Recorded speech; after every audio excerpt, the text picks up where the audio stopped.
अगर एर्रगड्डा के हमारे भाई और बहन निकले और जो झूठ बोलने वाले, जुल्म करने वाली कांग्रेस पार्टी को सबक सिखा दिए, कितने दिन रहेगी कांग्रेस आप याद करिए।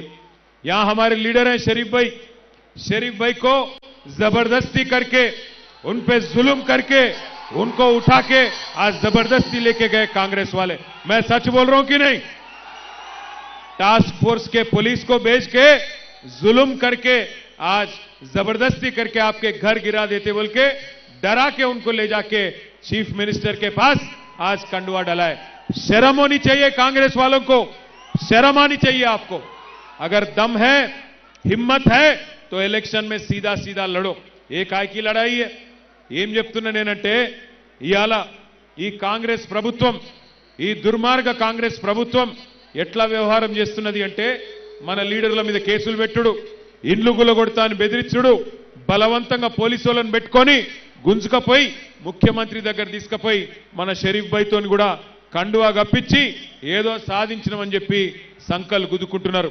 కానీ వాళ్ళకి తెలియదు, మీరు ఎర్రగడ్డ అన్నదమ్ములు ఆడబిడ్డలు గట్టిగా అనుకుంటే దిమ్మ తిరిగే తీర్పు కాంగ్రెస్ పార్టీకి 11 తారీఖు నాడు మీరే ఇయ్యాలని చెప్పి నేను కోరుతా ఉన్నా. ఒక్కసారి ఆలోచించండి. కేసీఆర్ గారి నాయకత్వంలో 10 సంవత్సరాల పాటు 2014 నుంచి 2023 దాకా సుకూన్గా బతికినాం. గరీబోళ్ళని కేసీఆర్ గారు బ్రహ్మాండంగా చూసుకున్నాడు. 200 రూపాయల పెన్షన్ ఉండే కేసీఆర్ ప్రభుత్వం రాకముందు దాన్ని 2000 రూపాయలు చేసిండు కేసీఆర్ గారు. ఒక ఆడపిల్ల పెళ్లి చేసుకుంటుందంటే కేసీఆర్ గారు మీరెవ్వరూ అడగక ముందే 1,116 రూపాయలు ఆడ కూతురు పెళ్లికి కళ్యాణ లక్ష్మి పేరుతో, షాదీ ముబారక్ పేరుతో ఇచ్చి మేనమామలాగా, సొంత మేనమామలాగా 15 లక్షల మంది ఆడపిల్లల పెళ్లిళ్ళు చేసింది కేసీఆర్ ప్రభుత్వం.